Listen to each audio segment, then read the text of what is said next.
Brad, it occurred to me the other day because I got to sleep in, which is that rarest of most beautiful of things, that parenting is kind of a 10 to 15 year window where you don't get to sleep in anymore. No, you're absolutely right. It's just kind of gone. It's gone. It's a beautiful aspect of your life that's just gone. You're like, well, I guess it's 5:30. I guess I'll get up now. Because your kids are up going, hey, let's do this, let's do that, let's make a snowman, let's play a game, and you're like, oh, let's play sleep in. It's like a Dennis the Menace cartoon. They're like poking you in the eyeball, like, hey, get up, hey, get up. Yeah, they've got no sense of propriety whatsoever. Yeah. They'll poke you right in the eye. Yeah, although I can tell you this, Dave, it does get better. My kids are a little older than your kids. I've got a 16-year-old and a young guy that's going to be 13 in a couple weeks. Oh, you're in the growth spurt years. Oh, yes, it's fantastic. This is the last day of winter break. They go back to school tomorrow. And yesterday, my 13-year-old slept in till 11:30. The 16-year-old was still in bed at 1 in the afternoon until we finally went in and literally kicked him out of the bed. Wow, 1 o'clock. Oh my God. Can I tell you though, from where I'm sitting, that sounds like the promised land. Like you're offering me like a drink of water in a desert that it's going to someday in the future I'll be able to sleep until 1 again. Yeah, I get so much done. It's not even funny because I at this point, the other part of that equation is that you will get so used to waking up at that time that if you want to sleep in, you're going to end up, your eyes are going to pop open at 6 o'clock because they're so used to being poked at that time. They're gonna be like, boing, 5 a.m. Yep. Everyone else is still sleeping. Time to get work done too. That's actually, I can recognize that would be amazing. Yeah, you all of a sudden you wake up, don't poke me, and realize you're in a room all by yourself with your wife, snoring steadily by your side, The funny thing about this is I know you're half joking, but I also know that, like, so far you've predicted a lot of my parenting stages pretty well, and so I think you're probably going to be right about this. Yeah. And then you come to find out, like I did in the case of the 16-year-old, come to find out that one of the reasons he's sleeping until 1 is that one of his friends dared him to stay up until 4:30 the night before, and then they were playing PS4 and texting back and forth and just generally screwing around until 4:30 in the morning. Good God. How do you parent that? Because, like, it's not like you're going to be like, at 4:30, I better go check on the kids. Yeah, exactly. Yeah, I was completely asleep, and to be fair, he's not hurting anything. It's not a school night, it's like, there's a part, and I'm sure that all parents have done this, but you get to a point where you say, it could be so much worse. Oh yeah. It's like, okay, so he stayed up till 4:30 playing, PS4 and texting memes back and forth to his goofball friends. There are parents right now that are dealing with so much worse than that. And as long as, my thing has always been, as long as you're bringing home good grades, as long as it's not affecting your schoolwork, I'll swing with an awful lot. There's not, you get into a pick your battles kind of situation. I will happily pick another battle than that one as long as the grades are good. Yeah, Glow and I, not at all jokingly, say we just want to raise nerds. Like that's because that's what you want. You want the sweet goofiness, but also the quiet hard work. But I think you could do far worse than to raise a sweet nerd. Yes, no, I I agree, and in a very Garrison Keillor way, I want my kids to be above average. I don't want them. I don't want them to be super smart. Because there's a lot of baggage that comes along with that. Oh yeah, it's been a curse for me, so I would advise against it. Brad, I just want to tell you, it's a hard road to walk. You don't want that for your kids. I have had a tough road with it. I've heard stories. I wouldn't know firsthand, but yeah, I just want above average kids. Well, on that note, my friend, I want to say Happy New Year to you and everybody else and say welcome to Comic Lab, the show about making comics. And making a living from comics. Welcome to our first show of 2019, everybody. We're thrilled to be here. I'm Brad Geiger, editor of Webcomics.com and cartoonist of Evil Inc. And I'm his friend Dave Kellett, cartoonist of Drive and Sheldon and co-director of Stripped. And this week's hour of comics advice is made possible by your support at patreon.com/comiclab. So it's January 1st here, and I thought it would be fun, Brad, to start this year. We still have to do our big 3-year, 5-year plans, which I really still want to do with you.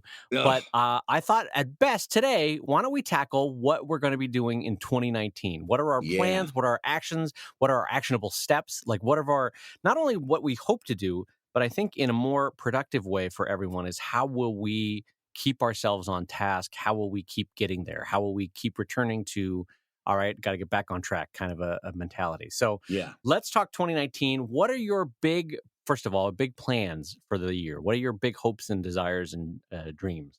I've got three really big ones. One of them is to hire an assistant and to have somebody that I can put some of the anybody can do this stuff off to, so that I can get the only I can do this stuff maximized a little bit more. You know what I mean? Yes. So that means stuff like I've seen you do with Beth, social media, stuff like that. Some basic data management in terms of webcomics.com and getting the new book ready and just importing files into an InDesign package and there's that's the real big thing that I want to do for 2019 is hire an assistant and see if I can make that work on a weekly basis. Well, let's drill down on what are your action steps, because maybe I can chime in a helpful way on like what are you going to do first? Are you going to write up a job description? Are you going to think about what salaries you can afford? How are you going to tackle this first? Yeah, that's that's a really good point. The first thing I think I've got to do is write down what I think this person would be doing per week, and then take that week, break it down into how many hours and how many steps I think it's going to take, and then come up with what I think is going to be something that A, I can do affordably, and B, I can that is going to be attractive enough in terms of a pay scale that I'll be able to get somebody who's very good and going to give this their full attention. Right. As far as finding out, in terms of finding a person, I'm not really sure. I part of me wants to is like, well, maybe if I tweet it, if I go the social media route, I'm going to get a bunch of people who are like maybe readers and fans and maybe want to do it for the wrong reason. I don't want to get somebody who just I want to get somebody who's got the kind of a background in this and somebody who is going to want to do it at least for a year. I want to get at least a year out of this person because the idea of training somebody every 3 months and going through all of that doesn't sound great to me. So I want the long haul, and that means that maybe I try to troll some sites with that. Some of these people might be looking for work, like Craigslist and maybe Monster.com and stuff like that. Right. And the other part of me is very, very strong towards the idea. And for example, I'm getting an intern from University of the Arts who's going to start coming in at the end of this month. And I might try to do something like that in which I talk to a few of the UArts professors and try to find somebody that's just graduated or just graduating and maybe looking for something to supplement their income. And do it that way. Somebody who's just starting out where that extra money can make the difference for them, give them some resume material and some money in the bank, and who's going to be, kind of up to the very latest. As we go along, there's so many times where I realize that for Instagram is my go-to, where it's like, oh God, I don't understand so much about it. And somebody who's just graduated from college is going to be so much more naturally in tune to all of that stuff that they're just going to automatically bring a skill set that I'm going to find advantageous, Right. Right, right, right, right. So that's kind of where I'm headed. What do you think? If you had to do of those three steps, social media, going to Craigslist, or approaching somebody who's recently grad from a school like University of the Arts, which one would you be leaning towards? Well, first of all, I think your heart already knows which way to go, based on the word choices that you used. I think if you stop and think about it, you know in your heart that social media is a bad choice because, like we talked about last week, that's the equivalent of going with the low hanging fruit of hiring friends or family. Right. Because like your heart will tell you, oh well, they know and like Evil Inc. They must be a good hire then. When in fact you know that you don't want a fan or a reader working on your comic because they'll be like, what if Mismatch was able to do this? And you're like, it's not what you're here for. You're no, Yeah, we're not yeah. talking future story plot points. I just need you to seal these envelopes. That's Right, right. uh, and so that there's a weirdness there that you don't want. I can just tell you that. So I don't think you want social media. I don't think Craigslist will get you the caliber of people that you want. Although maybe you'll find a lucky diamond in the rough that way. But I think if you stop and think about it, the skill sets that you want, at least in part, are an awareness of and familiarity with like an Adobe suite and an awareness and a familiarity with the creative process and how that works. And so getting either a senior, a recent graduate, or a grad student who's coming out of the university that you're working with is the way to go. Also, Yeah, because once you tap into that network of professors that you will immediately weed through 100 students to the 4 or 5 that are really perfect for working in a studio. Just yeah, by these people have been with them for months, and that's an amazing asset to be able to tap into, you know? yeah, They've seen them respond to projects. They've seen their classroom demeanor and their demeanor out of classroom. They've seen how they handle themselves, what their comportment is, and so like use that network. That's an amazing resource. And frankly, I would tend to recommend hiring a little older rather than younger.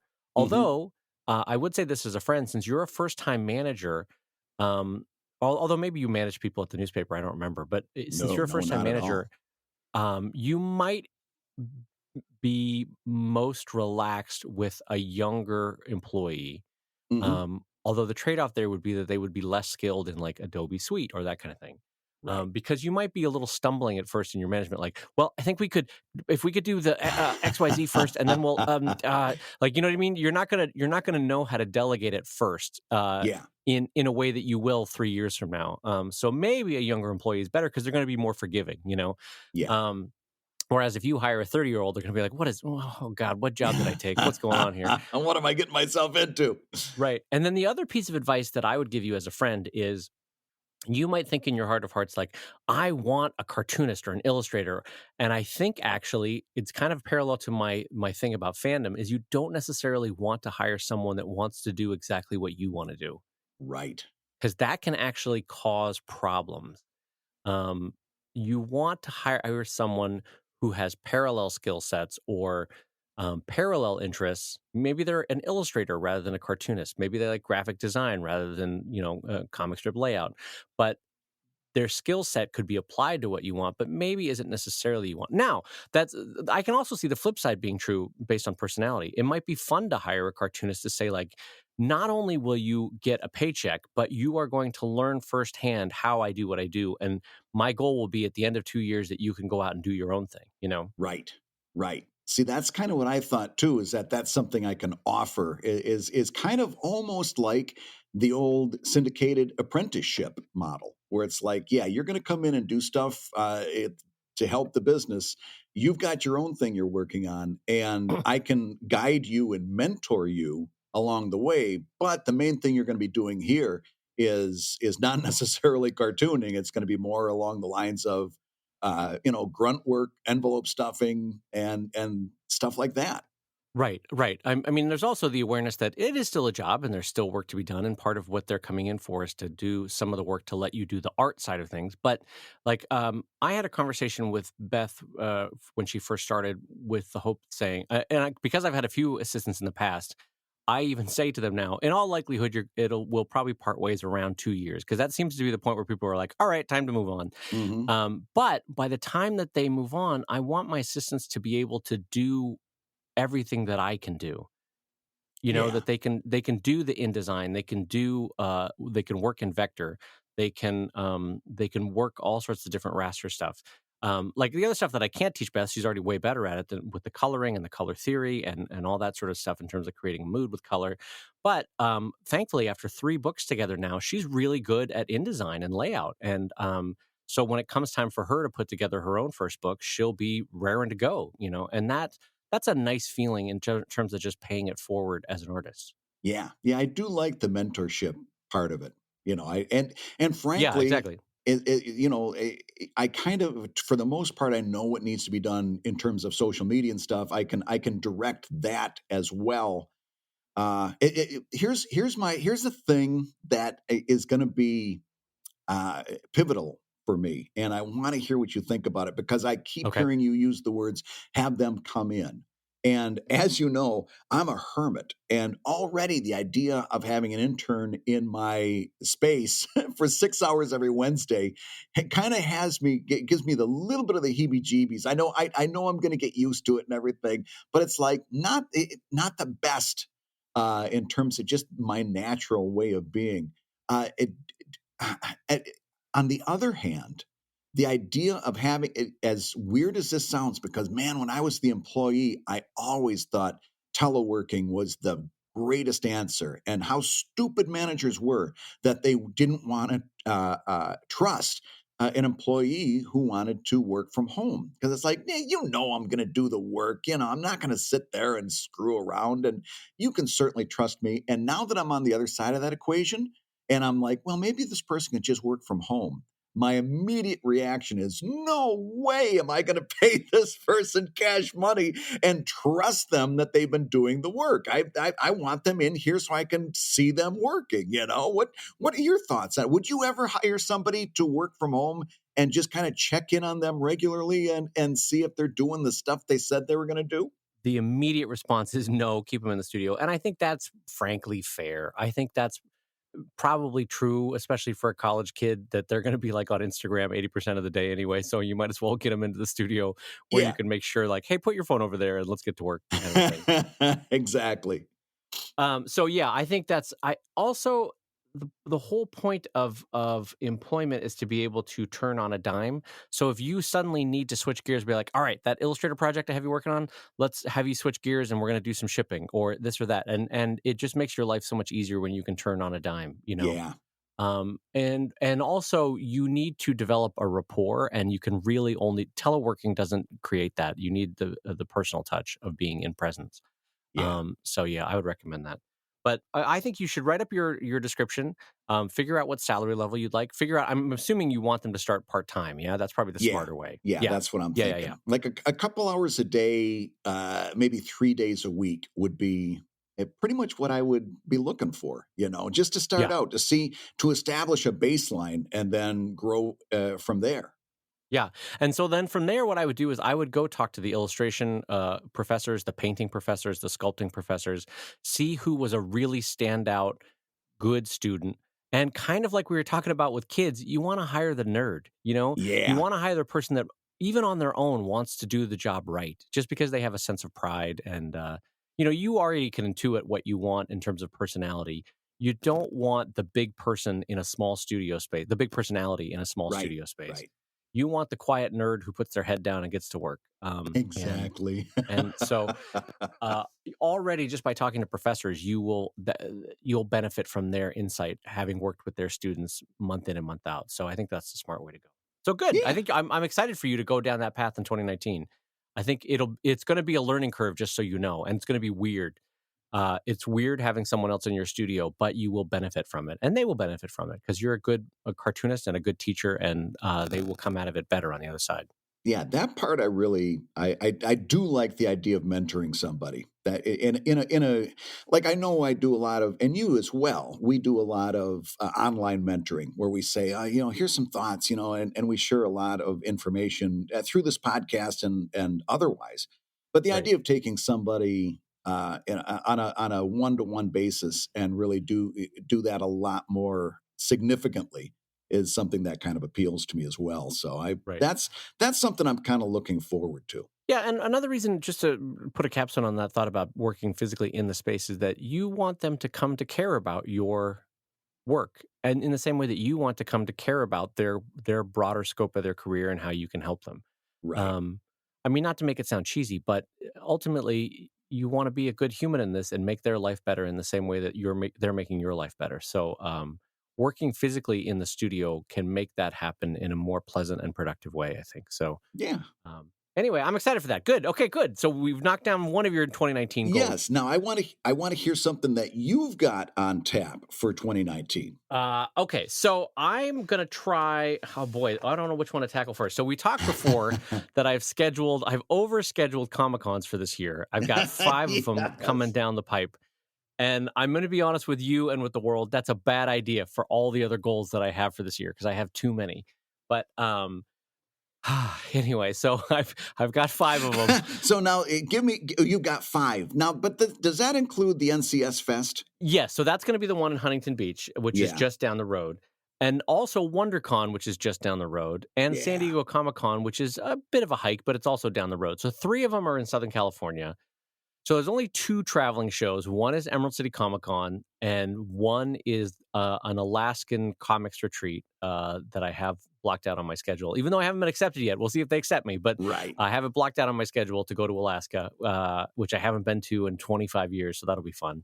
So now here's what I was getting at though, in terms of like by saying, do you count NCS Fest?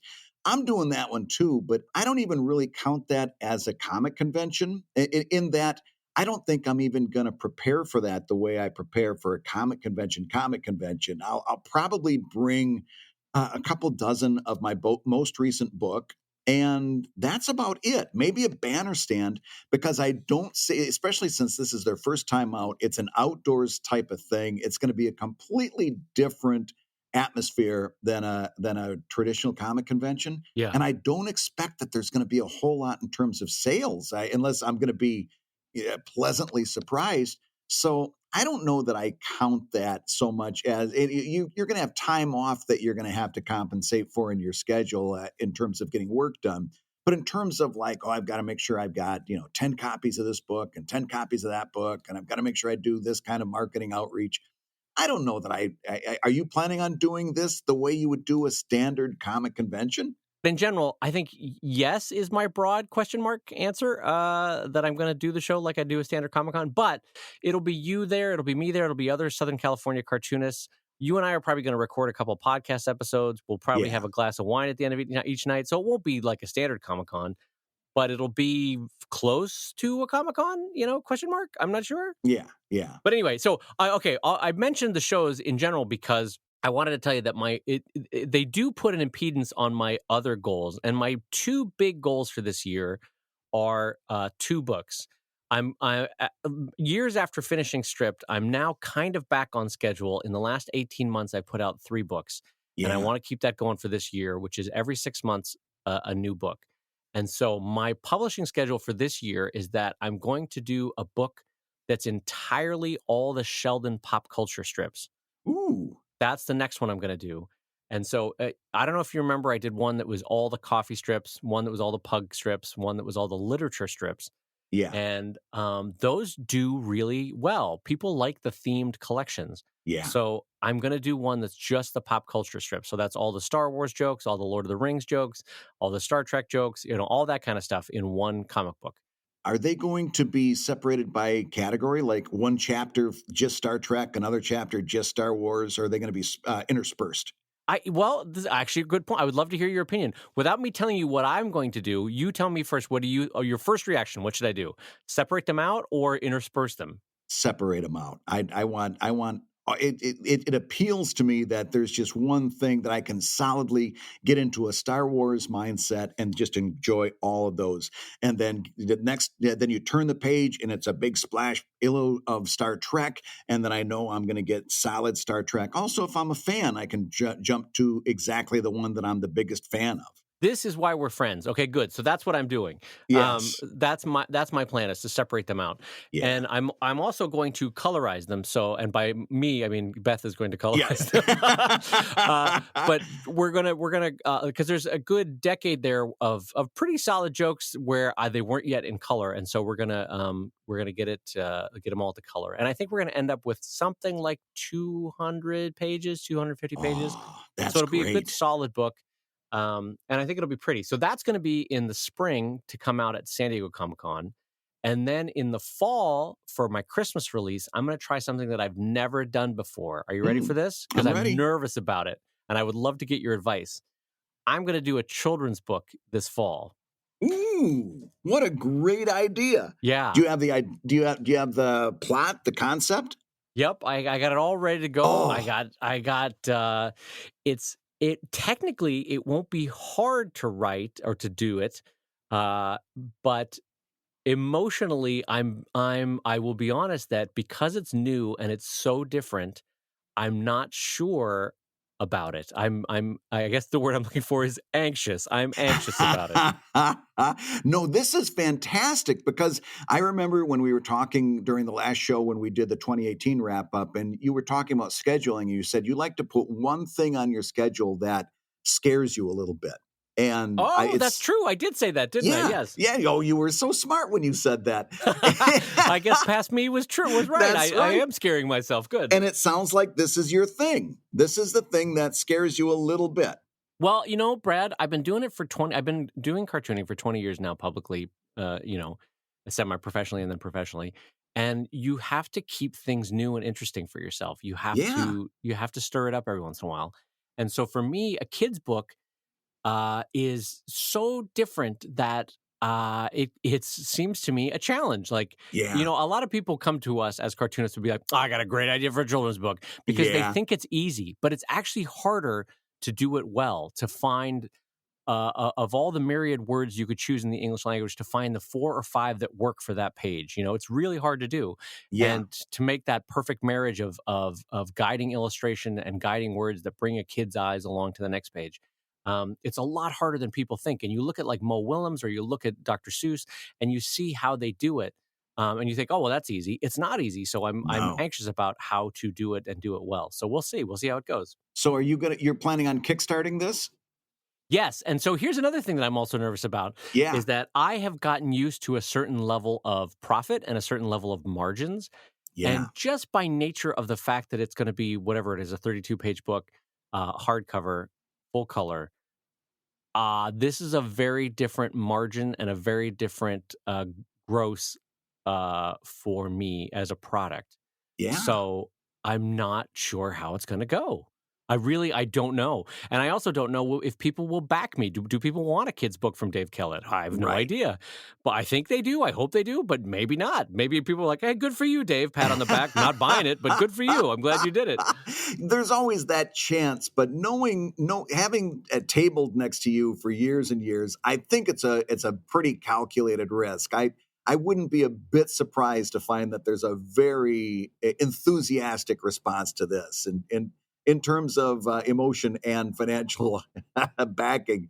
But now let's say going down the road on this, you get it kickstarted, you've got the books.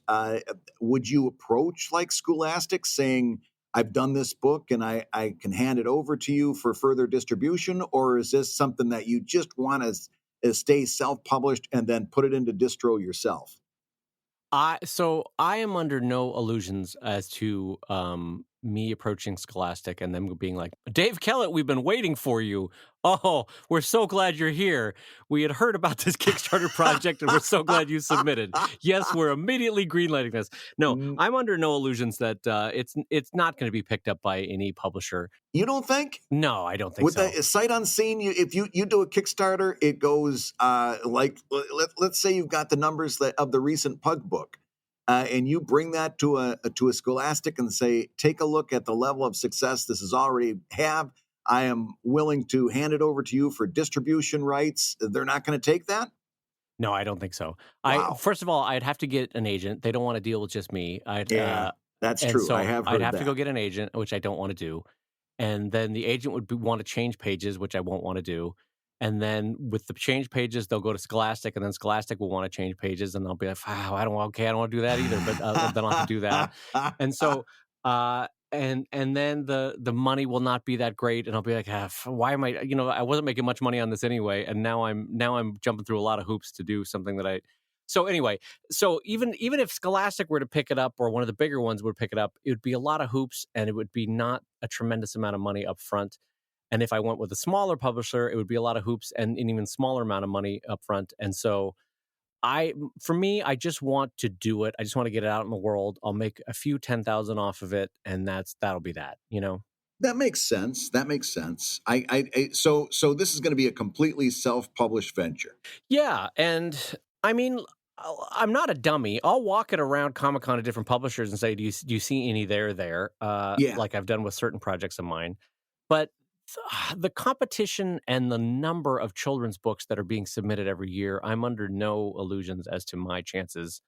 Because also, I have to be honest about it. This would be my first children's book, and who's to say it will turn out good? I'm not sure. I think it will be nice, but there are so many professionals out there working in this field. I don't want to come in here with an ego, because it's like you and I, we get those cartoonists at Comic-Con come up to me hey, how many years until I'm making what you're making? And you're like, well, Right, a decade, right. So this is my first kids book. I don't want to walk into a room with Johnny Big Ego going, oh yeah, they're going to buy it right away, Brad. They don't realize how fantastic I am. Like, Yeah. this will be the first kids book I've ever done. It might take me 10 until I'm good. Right. So now I'm back in the Webcomics Weekly days. I remember you specifically sharing a little bit of advice on a new project where you said you never like to talk too much about a new project because sometimes talking about a project replaces doing a project. Do you remember saying that? Oh, yeah. Yes, I do remember that. Yeah, because the excitement gets drained away. Yes. And basically you use up all the excitement just saying, well, I'm going to do this and I'm going to do that. And then 3 months go past and it's like, oh, I haven't done anything. I've sat around and talked about it, but I haven't actually done anything. Yeah. So with that being the case, how much do you want to tell us about this project? Because I'm fascinated. A Dave Kellett children's book sounds like it's the thing that I never knew I really, really wanted to read, you know? Oh, Brad. Well, let's light the fire and get some Chablis out, and I'll read it to you. How's that? No. Do you have what's the concept? What's the subject? How much do you want to share with us? So it's going to be a standard size kids book, and by that I know it's been a while since you've bought a kid book, since your kids are up till 4:30 in the morning. But it's going to be a standard size kids book, but really quality paper and really nice color printing. And as if you've talked to parents of young kids, you know that there is a difference between the so kids book that was produced and the beautifully done kids book that was produced. And I want this one to be a beautifully done kids book, really nice paper, maybe a foil stamp on the cover, really soft quality paper that absorbs colors in a beautiful way. And it's going to be a hardcover bound, slim volume because it's a kids book, probably with a slip cover, but with a nice secondary cover inside. It's going to be a standard kids length. And then it's going to be based off of a comic I did that has had a huge response both on my site and on social media. Is it Your Life is a Line? Your Life is a Line, yeah. Yes! I'm already here for it. Oh, good. So you know the one I'm talking about. Yes. Yeah, this comic, I have had huge emails written to me about this one comic, and it has, by hook or by crook, you do 20 years worth of comics, and every once in a while you get one that really resonates with people. And people really love this comic, and they invest a lot emotionally into it that's maybe not even in the comic itself, if you know what I mean. Yeah. And so I realized that there is a there, and so I can absolutely mine this comic for 10 to 15 more pages. And make it very beautiful and very sweet. And frankly, it's going to talk about love and loss and owning your own future. And I think it'll be a nice little arc for a young kid, This sounds great. You sure you don't want to move this one up and do it first so we can see it sooner? I appreciate that support, my friend, but no, it's going to be so the good thing. The good thing about the because I want to touch back on your reminding me of my own point about talking about a project versus Yeah, doing the project. yeah, So I will talk about it here, but I probably won't talk about it much more after this in terms of our right. 2019 resolutions. It's basically just to mention it to you here, and then I already have it on my production schedule, so I have to do it. Like it'll be a bummer if I don't. Something will have gone wrong if I don't do it. But I don't think it will be that hard to draw. Um, and it will be kind of fun to draw something different. Now, where this fails my traditional model too is that so I already said that the margins are and the overall gross per book are not going to be as great as I've come to expect with my big fat soft covers and my big drive hardcovers, right? Yeah. But another way this fails my model is you and I are big proponents on draw something once, get paid for it multiple ways. Yes, yes, And this is gonna be the first project that I've had in a long, long time that I can only get paid one way for it. I right. can't run this on Sheldon and then make a book out of it, I don't think. No. Um, so it's gotta just be on the Kickstarter, and then maybe I can sell the pages as original art. So I'll make money that way, but it's gonna be a unique use of my time that only that only brings in profit one way, and so I'm a little anxious about that too, but sometimes you gotta mix it up. I mean, I did that with Stripped. Stripped only had one way of making money, and it took 4 years to make it, so, sometimes there are projects like that, that just, that require the time and can only be sold one way. Yeah, that sounds and you are right. That does put a little bit of trepidation in there because I can't even I mean you can add this as a digital add-on to your next Kickstarter, but in terms of just releasing this as a digital edition, it's not going to generate that much. I don't think because that's just not that's I don't know that the market is that big for that. Right, and now, without knowing anything else, let me just ask you one thing, just out off the cuff. What do you think is a Kickstarterable price for a kid's book? Ooh, boy, oh boy. That's a good because I haven't bought a kid's Not knowing book. anything else, just gut reaction. What is a price that's too low? What is a price that's too high? What's just right? I'm gonna price that at that. I'm gonna go with my default and say 19.99. Put it in the $20 range $20 range. Okay. All right. because it's 35 pages.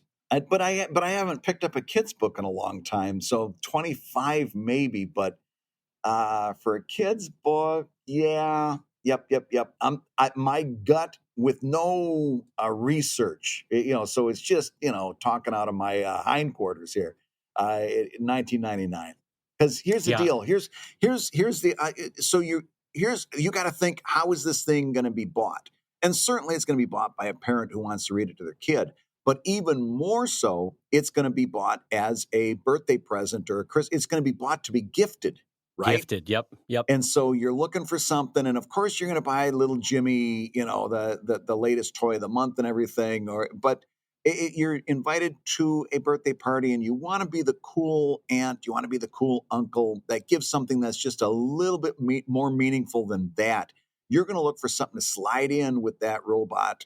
You're going to look for something to slide in with that video game that is uniquely Uncle Myron, and that is something that you're willing to do, you want to do, but you don't want to do it much more than $20 worth. Because let's face it, Yeah. you're going to be Uncle Myron next year too, and the year after that, and the year after that. So, in terms of a gift that's something special and something extra, I'm saying $20. Now, Yeah.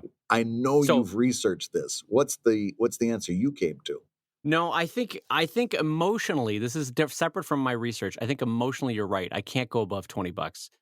And Yeah, where that gets a little painful is that a full color hardcover book that looks beautiful is going to cost me somewhere in the 4 to 5, maybe yeah. slightly north of 5 range for Hmm. cost of goods sold.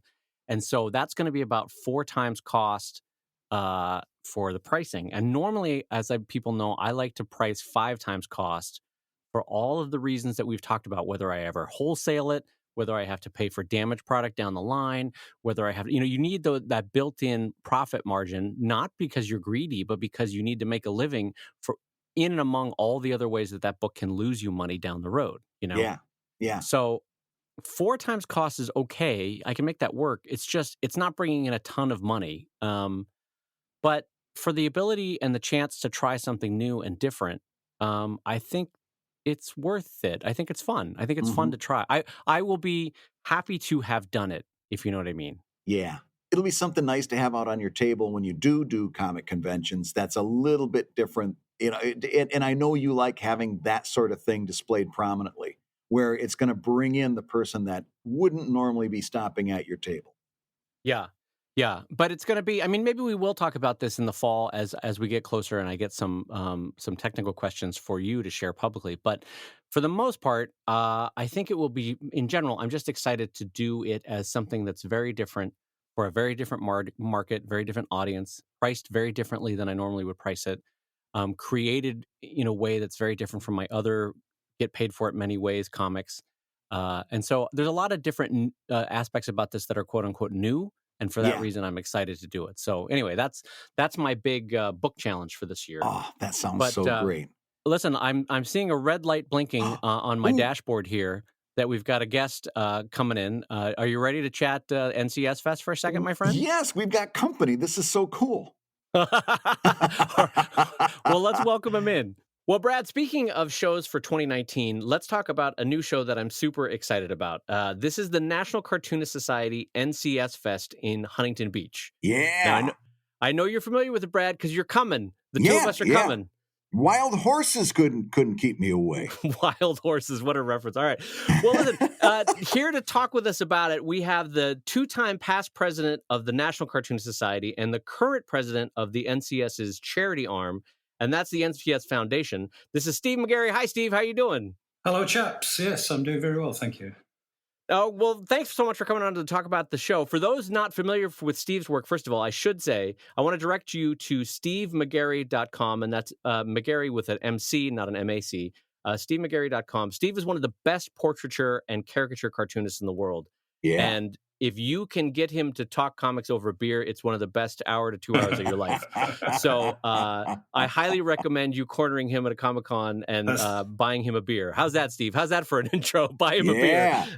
Well, yeah, I mean, that works for me. But I was going to say, if it's a 2-hour session, that's quite a short session by our standards, isn't it? That's right. That only gets you 8, maybe 10 pints tops. That's not very much. Yeah. So that's... Well, and as you can hear from the accent, Steve is an Iowa boy, born and bred. That's right. Yeah. He grew up in Des Moines. What was the Des Moines childhood like in Iowa there, Steve? Strange, because it looked a lot like the north of England. They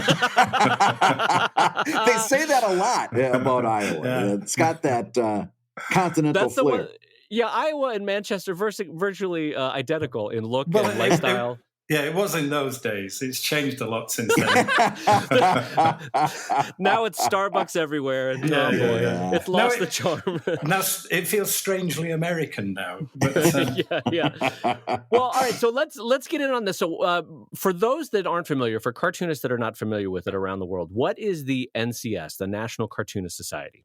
Basically, it was formed in 1946, and it was mainly the sort of the New York-based strip cartoonists got together during the war to draw for the troops, and they had a really good time hanging out with each other and drinking and carousing. So they figured, well, let's have a society dedicated to drinking and carousing. But and so we like to say that it's the world's premier organization of professional cartoonists. And it used to be that it was very, very hard to get into the NCS in the early years. And when you were accepted for membership, it was kind of like a validation of your status. Mm-hmm. If you were admitted to the NCS, then you'd arrived. And pretty much every major American cartoonist you can think of from the 20th century was an NCS member. Eisner and Kniff and Herblock and all those great names, Sparky, Jeff McNally. Well, so let me ask you this, though, because I know the NCS over the years, especially since it started during the war, does a lot of stuff with the USO. It does a lot with children's hospitals. It does a lot with visiting and outreach, but it's never hosted a festival. So tell me the genesis, tell Brad and I, if you don't mind, the genesis of the NCS Fest and why the pivot towards the festival and what the goals are. Part of our remit is not just to be a society where we can sort of slap each other's backs and give each other rewards. Part of it, our remit, is to use our talents to promote the art form, to encourage aspiring cartoonists and emerging cartoonists, and use our talents and our wisdom to help people with emerging careers. So that's always been a big part of it that I don't think people quite understood. And so for many years we've done the Reuben Awards. The Reuben Awards are kind of like we like to think of it as the Oscars of cartooning to a great extent. Pretty much every luminary in the cartooning profession has won the Reuben at some point. No, Steve, I haven't won one yet. I have a small mistake there. Small mistake there, Steve. Almost everyone. little asterisk there. Yeah, that's just a small hiccup, I'm sure, is what's happened. Well, that brings us to why it's important that we change the society, because there's obviously been you've obviously been overlooked, Dave, and this needs to be remedied. Yeah. Anyway, so vanity aside, I've not won one either. But we've both won division awards, haven't we, Dave? We do, yeah. Mine actually sits above my desk. So, yes, we both have won a there you division go. award, Yes, I've got mine, and it's alongside my silver T-square. He one-upped me, Brad. See what he did there? Very nice. Nicely done, Steve. Yeah. Yes, well played, sir. Yeah. You two enjoy having this little conversation. Oh, yeah. You just let me know when we're back to something I can. So, Steve, Brad glances over at his desk and sees a 2-inch tall participant trophy from soccer, and just go, "Yep, I'm polishing up my trophies too." The closest I got is one of those glasses that you remember, those glasses that they would print the comics characters on. Those tumblers, like at Burger King. Yeah, I've got one with Stan Lee's face on it. And I'm very proud of my Stanley Cup. That I did not see that setup coming, you son of a bitch. That's a terrible joke. Of course, if all the gags take that long to set up, how long is this podcast? Steve, you're very new to this show, I'm afraid. Steve, it only gets worse from here on in. Okay. Brad, you could just hear Steve and I sipping water as you're still setting up that joke. All right, well, so tell us, but before we go too long on that joke, so tell us about the structure of the NCS Fest. So it's going to be in Huntington Beach, California, which is, frankly, having grown up in Southern California, it's one of the prettiest beach coastal towns in Southern California. It has a gorgeous pier that it's famous for. And the show is going to be outside, right? But it's also going to take advantage of the city itself? Yeah. Well, just to sort of finish off that point about the Reubens, was that for all these years, we would take the Reubens to a different city every year. Oh, right. Yeah. And we would bring in 300 or 400, very famous cartoonists to come and hang out at the Reuben weekend. But it was a private event, and it seemed such a waste. And so we would do things like in Memphis, for instance, we did a huge fundraiser for St. Jude. And in 2 days, we raised $100,000 for St. Jude. That's great. And so we would do that wherever we go. In every city we go to, we do a mass signing, not only in conjunction with the paper, because most of the cartoon strips, the creators of those are NCS members. So we would do something with the local paper, do a big signing, and everybody enjoys it. So that was part of the idea. Was we enjoy the outreach as much as getting together. So we thought, well, how can we expand on that? In the last few years, the foundation has developed a big presence at San Diego Comic-Con and New York Comic-Con and Comic-Cons all around the country. But as you know, a Comic-Con and a festival, they're completely different animals. And so what we wanted to do was to emulate the idea of the festivals that you see in Angoulême in France or Lucca in Italy, and just do a big free festival where everybody's welcome. The vast majority of the program is free. Mm-hmm. And it's just a way of, involving more cartoonists because we're inviting everybody to come and, hang out, table with us, come to the events if they wish. It's a great chance to network, maybe promote your business. But also we figured, well, this is a perfect opportunity to just get hundreds of thousands of members of the public to come and see what we do, learn more about cartoons and cartooning from all over the world. Basically, we'll put some big names there in the tent for free. There'll be exhibitors there. There'll be some retailers there. Then the city's across the street from the pier. The city's closing down 3 blocks of Main Street, and we're putting gazebos up all along both sides of Main Street. Oh, and wow. That will be our artists' alley. Mm-hmm. And then at the other end of the pier, then, so 3 blocks of Main Street is Artists' Alley. And then we're taking over the Arts Centre and the library. And in the other room will be 1-hour cartooning classes with basically the world's most famous cartoonists. And families can come, it's kind of first come, first served there. And you can spend an hour learning to draw The Simpsons with David Silverman, or The Walking Dead with Charlie Adlard, or, just everybody will be in there. Sergio Aragones will do a class. Tom Richmond will do a class. And then our HQ will be the Hyatt Regency, which is about 3 blocks away from the pier. And there will be, we've got 3 ballrooms of programming on the go. And that's where all the sort of the industry seminars and how-to classes and big interviews. Yeah. There'll also be a lot of, we do a lot of live art shows, but it just means that we can involve more and more and more cartoonists and give them a showcase and give them a spotlight. Because I'm a big believer that that it's a lot more attractive to appear at an event than to just attend an event.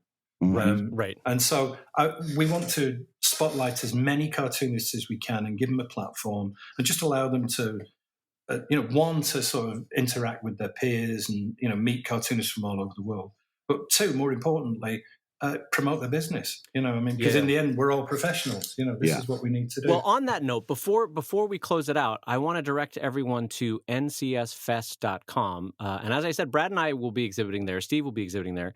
But Steve, what's the deadline for turning in for tabling and for exhibiting at NCS Fest? Is it mid-January? No, it's we've extended that to the end of January. And to be honest with you, as long as we've got spaces, we're happy to take applications. But I would urge people, if you're going to sign up, because this thing's. I mean, if you've only got to look at the guest list, Charlie Adlard, we've got Daniel Close, we've got the Hernandez brothers, Kathy Geiswhite. Penelope Blagu. I mean, Penelope alone is probably, I think she's got about 1 million followers on social media. These are massive stars we're bringing in. And the guest list is growing and growing and growing because pretty much 99% of people we talk to, as soon as we tell them about this, they're really keen to get involved. There is nothing like this. We're excited for it. It's going to be the very fact that it's free and the very fact that it's open to the public. And so all the cash is still in their wallet when they come to see you as a cartoonist. That's so different than an American Comic-Con where they've already had to pay and wait in line and do all this and, with the tickets. And so it's going to make a very different feeling show. And you're going to get very different kinds of people walking up that are like, oh, comics. I haven't thought about comics in a decade or two. And so it's going to be kind of a fun thing to see on the streets of America, a European-style festival. Yeah, and we're stressing the festival aspect of this. And once again, it's ncsfest.com. The Artist Alley tabling applications are up, as Steve said, till the end of January. But if there's availability, they'll still go beyond that. And the show is shaping up to be really something special. So if you're in Southern California or a drivable Western state, boy, I couldn't recommend it enough. I think it'll be super fun. Once again, Steve McGarry of SteveMcGarry.com. Thank you so much, Steve, for coming by, and we're looking forward to the show. Oh, no, thanks for having me, guys. Well, Brad, let's now that we've talked about the NCS Fest, we already know that you and I are doing that show. Oh yeah, and now I'm more hyped than ever for what is it, May, to get here and get down there for that thing. I am super hyped. I'm most excited for Sleepover Party with Brad Geiger. That's what I'm most excited for. We're gonna stay up all night braiding hair, telling ghost stories. It's gonna be great. So now that we know that you're doing a show this year, is a big switch, by the way, for Brad Geiger from the last 2 years. So what is another goal you have for 2019? Well, what's another big swing that you have? I've got two more goals. One of them, there's not much to talk about because it's just it's something that we've already talked about quite a bit, and that is my goal is to publish 3 books this year. And the only thing I really need to note is that that's been my goal for the last 2 years, and I've failed it for the last 2 years. And it's just a matter of doing better planning and also being successful with that first goal of hiring an assistant. Right. Because I think that's going to clear up some of my time that I can use to concentrate on that. But the goal for publishing is to do the next After Dark book, to do a second edition of the Webcomics Handbook, which is very there's a lot of new stuff that I Oh, can yeah. be putting into that. In fact, there's 2 chapters that I am very, very close to just taking out entirely because of how unimportant they are. And one of them is advertising, and the other I'm very, very strongly leaning towards getting rid of the comic convention chapter, or Yeah. putting a note in there saying if you want information on this, you can still find the first edition. Go get it. But I like the bitter author. If you want information on this, go away. Go somewhere else.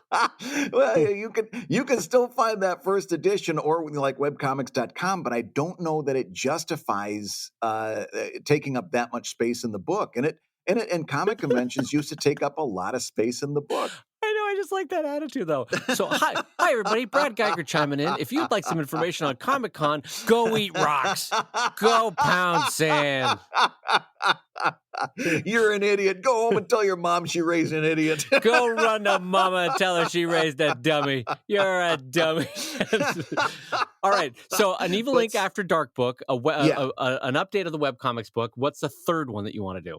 Well, the third one is probably going to be like the next Evil Ink book, like the next Evil Ink graphic novel, because that'll put us right at the end of the year, and I'll have enough stuff to do the next graphic novel with any luck. So that's really kind of where I'm headed at this point. But there's not a whole lot to talk about there, other than I just got to do it. Well, there is a lot to talk about. Okay. As your friend, I want to talk you through this because Brad, come on, 3 in a year? Well, you're not going to do 3. Come on. Listen, I didn't do 3 last year, and I didn't do 3 the year before. So are you saying it would be better because really I did the Evil Ink book, the Evil Ink graphic novel in 2018. So Right. I can skip a year with that because basically I could go Evil Ink After Dark, Evil Ink After Dark, and go back and forth between those very easily. So I can take that one off my list and do like a first part of the year, second part of the year, which actually might be more doable, frankly. Yeah, so I mean, part of what we should always do as friends is keep each other lovingly accountable and accounted. And I think you're setting yourself up for disappointment if you say 3 a year. You know how hard that is to do 3 books in 1 year. You know it. That's not going to happen. Listening to it back, I'm like, yeah, you do know that, and that's ridiculous. And 2 is going to be hard much enough. More doable. Yeah, but also hard. 2 is hard. So don't just okay. So let's narrow it down. Do you want to narrow it down by what emotionally you'd like to get out, or which one will make you more money? Which one would you like to weed out? The one, well, for both reasons, the Evil Ink graphic novel is gonna be number 3 on my list of priorities. The After Dark book is going to be number 1. Webcomics Handbook is a close number 2 because I know that there's going to be a big pent-up demand, and I think it's going to be a strong book. Probably in terms of financial success and emotional need, the Evil Ink graphic novel, since I just did one last year, is low on both of those. Yeah. Okay. So I think can we gently put that one aside for 2019 and say we're just going to do 2? You've already talked me into it. Good. Because it's out. And plus, it's just so much. I mean, I'm kind of relieved already because 3 is a lot. But 2, you do one in the beginning of the year, and then you launched one in the summer. And it just makes so much more logical sense. Oh, It's yeah. so much more doable. Oh, it's so much more doable. And for me, the reason why I do 2 a year is one, I always try to have launched and ready for Comic-Con, which obviously doesn't impact you. But because if you have it ready at Comic-Con, honest to God, it's another $2,000 or $3,000 of sales at Comic-Con. Yeah. And sometimes if it's a good book, more than that. So it's worth having it at Comic-Con. And then the other one is have it ready for Christmas sales by early November, because that itself is another couple thousand of sales for people that gift it. Like they've already gotten their Evil Ink for themselves. Now they're going to gift one, and so you get a second sale out of it. Right. So that's okay. So good. So we're down to 2 books now. I think the webcomics book, that's especially with an assistant, that's some good low hanging fruit that you can definitely crank out. Yep. The Evil Ink book, or the After Dark book, that's how much would you say percentage wise is already drawn? 100%. Oh, this is great. This is music to my ears. So once you've got an assistant up and running for about 3 or 4 months, what you can do is you take a full work day and you just sit with them on InDesign and you show them how to lay out stuff. Yeah. And then you're so good at InDesign. Now, I know you're going to be like, but I could lay it out in 10 minutes. No, you get to drawing and you let them lay it out. And then you go back and check it. And, oh, Brad, we can have this book out so fast. This is great. Yeah. This is great. Well, that's so the After Dark is going to be the first one, no matter what, because it's just going to be the easiest one to crank out, and Right. it's going to set if it goes the way the last one went, knock on wood, then it's going to set me in good position. Jeez, I do that stuff when I'm not trying to do it. but it'll set me into a good position for the rest of the year. So that's kind of that's the boss in terms of publishing, and it'll let me do the Webcomics Handbook in the time I need to do it, because I'm going to have that intern here for the next 3 months. Well, we're not going to be ready to publish in the first half of the year at that schedule. But if I have that book set up, and then the other thing I want to really do with this book, and there's a way to do it in InDesign, but it was too time intensive for me to do it myself with the first Webcomics Handbook, and that is to set up an index in the back where you say, you flip to the index and you say, okay, where does he talk about PDFs? Oh, page 57, page 87 through 93, that kind of thing. You can do that in InDesign, and it's very doable. It's labor intensive though. So perfect thing for an intern. Right. So there's stuff like that, but that'll position me to have that book out on the second publishing swing, because that's going to be a little bit more labor intensive. Right. Okay, so I think that's smart.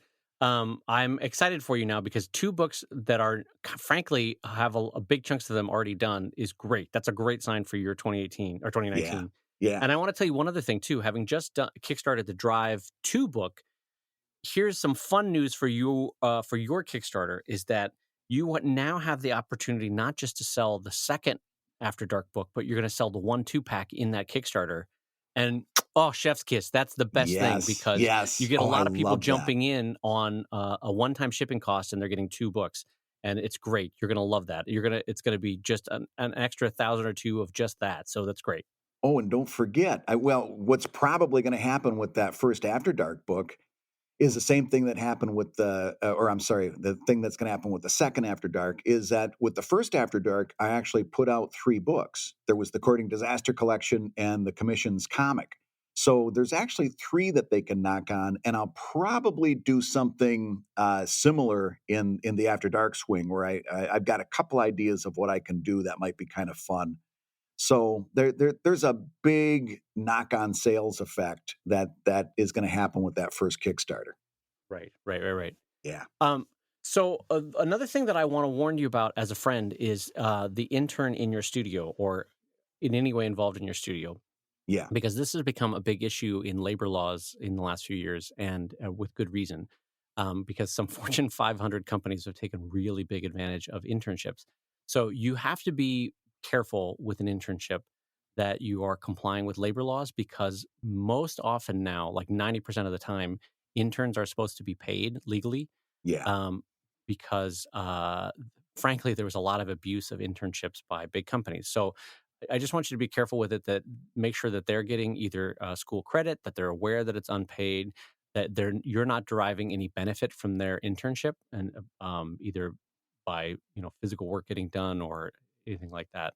Yeah. So just take a quick half day to make sure that you're in compliance with all that, because internship, the labor laws are rightfully protective of what can be done there. No, that you're absolutely right. And so I put this internship together through the university that I'm getting the intern at. Uh huh. So she's going to be getting college credit for it. They set up, what the requirements are and so forth. And then I'm going to plan to not only give her the appropriate credit in the book, but when the Kickstarter goes through, I'll make sure that there's money built into that so I can pay her for the time that she did on it as well. So that's just going to be built right into the Kickstarter. Yeah. Oh, great. Yeah, I figured you knew this already anyway. Yeah, I mainly because there are cartoonists out there, and it's not you, but there are cartoonists that are like, intern, I'm gonna use them, and all Yeah. that, and it's like, no, that's not what the internship is for. So I'm so glad. I just wanted to mention that mainly for the public use, which is that an internship is not a path to a free employee. It's for their benefit and for you to help train their future. Is really the goal there. No, and that's I'm kind of glad you brought that up because there is a lot of abuse out there for Yeah. interns. And Brad, who is such a your personality, frankly, is such a big part of it. Is training the next generation of cartoonists that I'm excited that you're doing an intern. But for other Yeah, people out there with far lower scruples, an internship is not an unpaid employee, and so got to be careful about that. Um, but absolutely. but what between the paid employee that you will have though and an intern though, your studio is going to go from 1 to 3 people, which is a big Yeah. change. I'm going to have to do some rearranging. I'm already planning a trip to IKEA because I'm going to need to get another desk in here and another chair. And you're gonna have to start showering. This is a big change. Yeah, that part I'm not looking forward to at all. God, oh God. The part where I just come in here in my pajama bottoms and start working, is long gone. But Yeah. I'm gonna have to get used to it.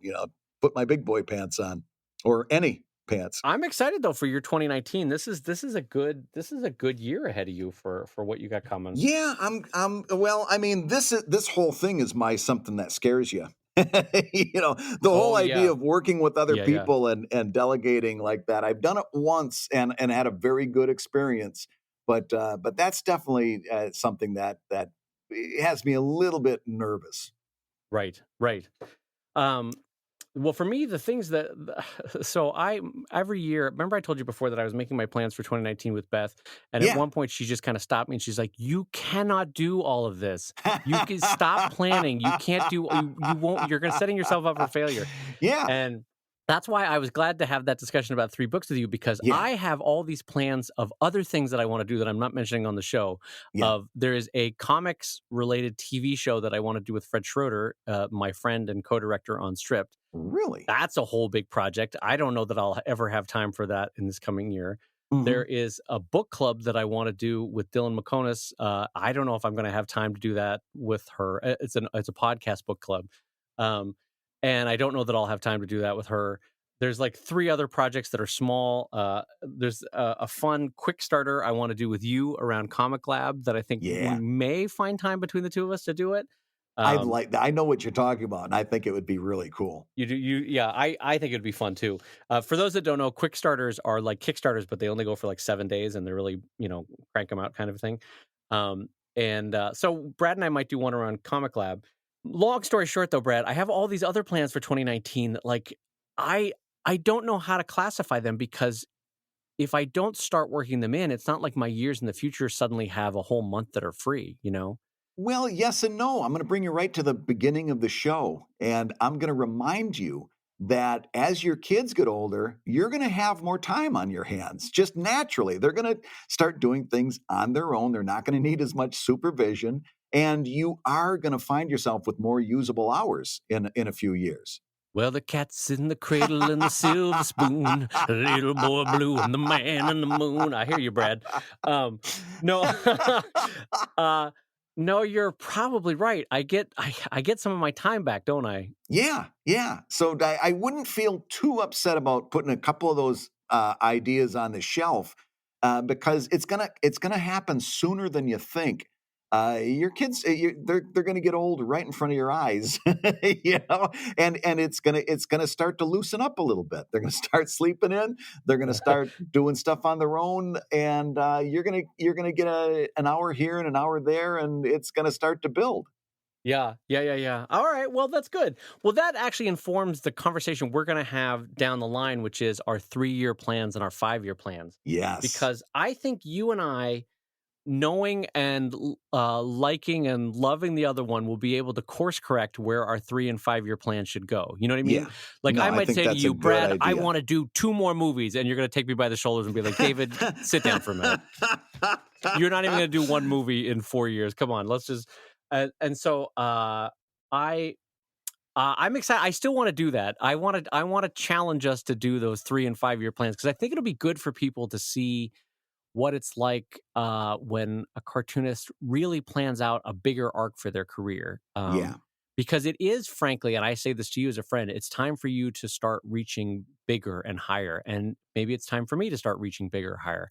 And so a 3-year plan is great for that, because it's a North Star that even though you're not reaching it this year, it's like, no, I could be doing 3 books a year, or I could have 2 employees, or I could, you know what I mean? All that sort of stuff.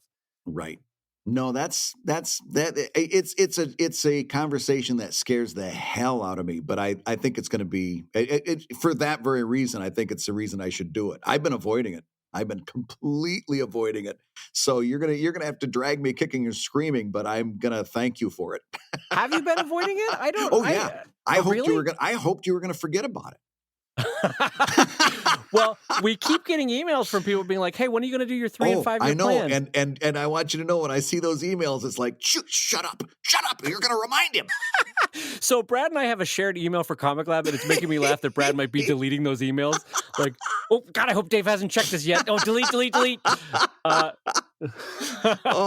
that was the first thing somebody said when we were trying to do our hang time this past week, and I'm like, shush. Don't bring up the damn 3-year plan. And knowing me as I do, you know how you get to know yourself after a couple of years? Sure. That tells me that it's something I really need to do. You know, when I start putting stuff off, that's when it's like, oh, that's something you really need to do. You know, you've been putting off that trip to the doctor. Yeah, that means you really need to go to the doctor. You know, it's the same thing. It's the same thing. I need to do it. So I'm glad to see that you put me in the same category as a prostate exam. That's great, Brad. Yeah. Well, I turned 50 in April, and you know what that means. That means that I'm up for my first colonoscopy. We'll be talking about that on this show, too. That'll be a cold open that'll have people turning the show off. That's a very different cold open. Yeah. No, but I'm excited to do it because I'm curious to see what challenges you would put down, what markers you would put down for me as like what would represent 3 years worth of growth for Dave Kellett in Brad's eyes. What would represent 5 years worth of growth in Brad's eyes? Like, I think that'll be fun to do. For me, my immediate thought, without doing any thinking about it, is we got to start talking about the After Dark, really large hardcover graphic novel collection. The 300-pager that you've got in the 5-year future of you. You know. Yeah, that I would enjoy a lot. Yeah, I think that'd come up. Anyway, we'll save that for a future day. And I want you guys to keep us to hold our toes to the fire on this. Keep emailing Brad, being like, when are you guys doing the 3 to 5 year goal show? Don't let him worm out of this. Don't listen to him. Don't. Oh God, I'm breaking into. You know how I typically like making you blush by making off-color remarks. Yeah, this is the equivalent on the other side of the microphone. Oh, so all I sweating. need to do to make you blanch is just be the ghost of Christmas future, basically. Yes, basically. Just point me towards the grave. But that's the thing, though. Like, I mean, one of the things that I love about the Alexander Hamilton lyrics is that thing that, like, why do you write like you're running out of time? Yeah. And part of these kind of plans of the 1-year plans, 3-year plans, 5-year plans is that we don't have long on this earth. And my God, right. Make it count. Make it count. You know, like, hold yourself to account for the time that you have and make ambitious plans because your time is short. Yeah. Yeah. No, you're not wrong. You're not wrong. Okay. Okay. We're putting it back on the schedule. Like, we only have about 20, maybe 30 more years of productive cartooning in our career. Yeah, right. Or 20 or 30 good years, Yeah, not including years, when the stroke happens, or you get hit by a car and your right arm is mangled, and all those other nightmares that people like us have all the time. Just have a 20 that you can kind of count on without a major calamity. Right. And so for me, the goal of 3-year, 5-year, 10-year planning is maybe when you reach your grave, you will have said, it's fine that my goal was to just be a cartoonist for 50 years. That's okay. Yeah. But as long as you don't get to the end of your days and go, oh, I wish I would have blank, Right. And so part of the long-term planning is that there's not some big pie in the sky goal that Dave Kellett or Brad Geiger or you listening have that you're not going to reach because you never planned for it. Yeah. And some of these goals, you have to elucidate them. You have to write them down. You have to make your mark and post it above your desk, or else you'll never shoot for it. Yeah. So anyway, I don't know why I'm going on and on about this, but I think the 3 and 5 year and maybe 10-year planning will be really good for us. I'm getting a little bit excited about it. That was so hesitant. I'm getting a little bit excited about it. No, this sounds fun to me. No, really, doctor. Go ahead and drill the tooth. I think I'm ready. You just see Brad's foot. That Novocaine is probably going to be pretty much close to 100%. Go ahead and drill. I like the idea, though, of nervous Brad trying to sound excited. No, I'm excited to do this. This sounds like fun to me. This is good. This is good. I like this. This will be, yeah, this will be great. Can you do that in your dopey dog voice that you do sometimes? I'm very, very excited about this. That kills me. Well, Brad, I think that about puts a button on the show. We had a good talk about 2019. We had a good talk about NCS with Steve McGarry, and now it's time to think in the anxious weeks ahead about our 3 and 5 and 10-year plans. Exactly. So it's up to me to do my traditional. You've been listening to ComicLab, the show about making comics, and in this new year, making a living from comics. Your hosts have been Flop Sweating About the Future, Brad Geiger, the editor of Webcomics.com and the cartoonist of Evil Inc. at evil-comic.com.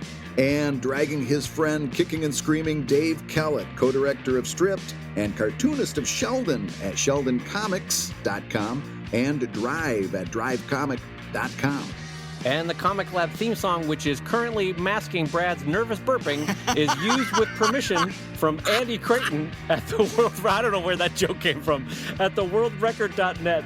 And this episode was edited by the delightful Matt Woodard of Woodsong Productions at www.woodsong.media. ComicLab is made possible by your support at patreon.com/ComicLab, so we'll go ahead and say that twice. Patreon.com/ComicLab.